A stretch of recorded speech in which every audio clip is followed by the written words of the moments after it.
You know the saying, kids will be kids? We usually say that to describe a misbehaving child. But some kids refuse to be kids and are downright evil instead. Stick around until the end to find out how old the youngest kid in Indiana to be tried as an adult was when he committed his crime. Before we begin, make sure to like this video and subscribe to The Richest. Also, check out our community tab for more neat content.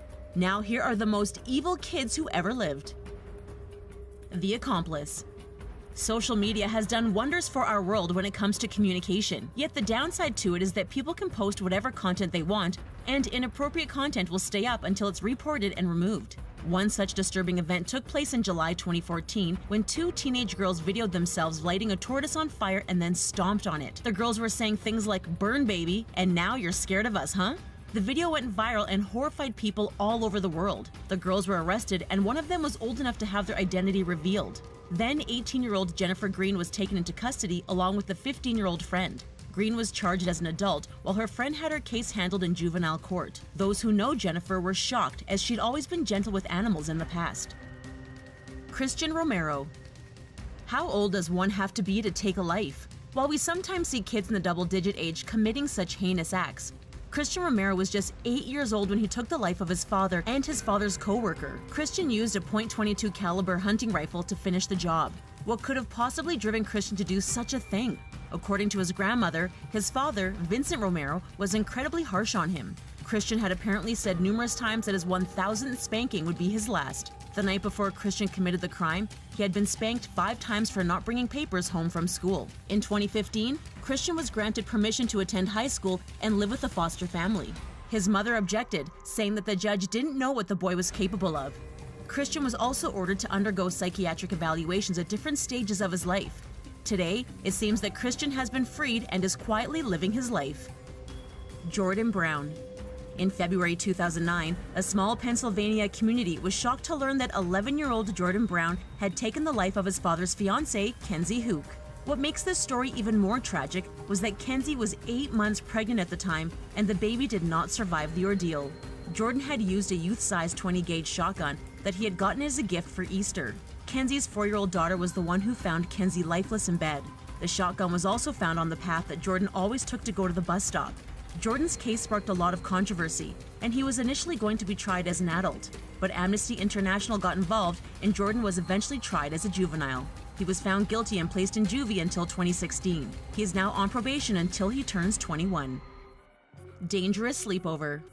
In May 2018, in Texas, a 13-year-old girl was charged with taking the life of one of her friends, Nyla Lightfoot. The evil teen committed the act at a sleepover at her house that she had invited Nyla to. Originally, Nyla's mother said no to the idea, but the 13-year-old said that Nyla needed to come over to get some clothes that she had left in the apartment. Apparently, Nyla and the 13-year-old then got into an argument that turned deadly, leaving Nyla with knife wounds. The medical examiner said that Nyla didn't survive because she had been hit in her neck and chest. Nyla was remembered as someone who made straight A's and had lots of friends. The 13-year-old who took her life was taken into a juvenile detention facility and was not released back into custody of her parents. Because this story is so recent, we'll be watching to see how it all plays out. Daniel Bartlam.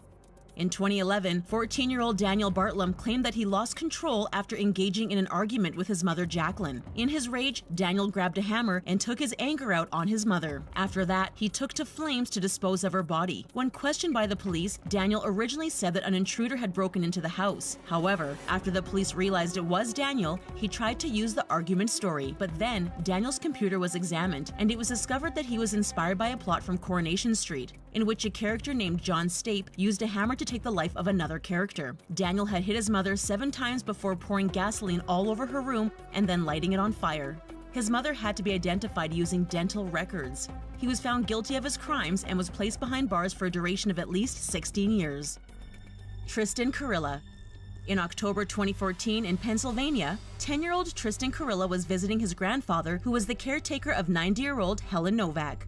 During the visit, Helen had reportedly yelled at Tristan because he went into her room to ask her a question. Instead of just accepting the incident, Tristan wanted revenge. He pushed her cane up against her throat for several seconds because he wanted to hurt her. But when you're 90 years old, like Helen was at the time, it's almost impossible to survive an attack like that. Tristan told his mother about the incident, and she immediately turned her son in to the authorities. There, Tristan made a chilling confession and came clean about everything. The medical examiner said that Helen had passed from throat swelling and hemorrhaging. According to Tristan, he really didn't mean to take the old woman's life, he just wanted to hurt her. Tristan was originally going to be tried as an adult, but after speaking with a psychologist, it was recommended that he be tried as a juvenile. What is even more interesting is that there had been a media blackout on this case, which makes one wonder if Tristan was eventually released from custody. Carl Newton Mahan. How young is too young? Well, we're about to tell you about a truly horrifying case. The evil kid in question was just 6 years old when he took the life of his 8-year-old friend with a firearm. In May 1929, in a small mining town in Kentucky, Carl Newton Mahan and his friend Cecil Van Hoos were looking for some pieces of scrap iron to sell. When Carl found some scrap metal, Cecil took it out of his hands and hit him. Enraged, Carl ran home, took his father's firearm, and ran back to Cecil. He then told Cecil that he was going to use the weapon on him, which he did. Once everyone discovered what had happened, Carl was tried just a few days later.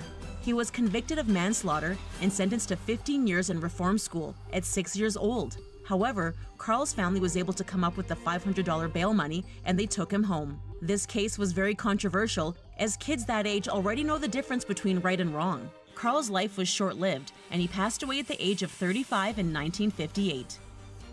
Andrew Worst. Just 1 year before the tragedy at Columbine High School, Andrew Worst took the life of his teacher and injured 3 others at a Parker Middle School dance. On April 24, 1998, the 14-year-old Andrew arrived late at the banquet facility for the dance. He had left a disturbing note under his pillow that gave the impression that he was going to take his own life at the dance. Andrew was standing on the patio when science teacher John Gillette asked him to come inside. What people didn't know was that Andrew had a weapon hidden under his jacket, and he used the firearm to take John's life. He then ran inside where the dance was taking place and opened fire, injuring another teacher and 2 students. The attack stopped after the owner of the banquet hall confronted Andrew with his own weapon and ordered him to stand down. Andrew was sentenced to 30 to 60 years behind bars. He has tried to appeal his sentence numerous times, but to no avail, as there was no evidence of a psychological disorder. Shane Edward Brooks. In October 2017, 10-year-old Austin Almanza lost his life in Oklahoma after 13-year-old Shane Edward Brooks shot him with a crossbow. Shane had attacked Austin out of rage. The arrow had even hit Austin's 8-year-old brother in the arm, which says a lot about how much force there was behind it. Shane was initially charged with taking a life at the first degree, making him the youngest person in Oklahoma to receive that charge. He was originally going to be tried as an adult, but after a psychological evaluation, it was determined that he could be rehabilitated in juvie. Austin's parents were heartbroken when Shane was no longer going to be tried as an adult. If he is convicted, he will have a chance for rehabilitation, and his detention time will be limited to up to 5 months after his 18th birthday. According to Austin's brother, Shane knew what he was doing, making the decision even more controversial, as it now seems that Shane is getting away with his crime. According to Shane, he feels remorse and wishes he could trade places with Austin. Paul Henry Gingerich. Paul Henry Gingerich was just 12 years old when he became the youngest person in the state of Indiana to be tried and sent behind bars as an adult. He and his 15-year-old friend, Colt Lundy, had taken the life of Colt's stepfather with a firearm. But this was no accident. Colt and Paul were charged with conspiring to commit the crime, and they were both found guilty and sentenced to 25 years behind bars. However, Paul only served 7 years of his sentence, and he was released when he was 19 to the custody of his mother. But life isn't all rainbows for him now. Paul has to wear an ankle bracelet, and he isn't allowed to leave his home except to go to work and legal appointments. How did he get out so early? He appealed for a new trial when he was 15 years old, and there were new regulations in place for minors, which worked in his favor. Colt didn't appeal, and he won't be released until 2021. Paul also has to wear his ankle bracelet to be tracked 24 hours a day until the end of July 2018. That's all for the most evil kids who ever lived. Are you flabbergasted by the actions of these kids? Let us know your thoughts in the comments below. Thanks for watching, and don't forget to subscribe.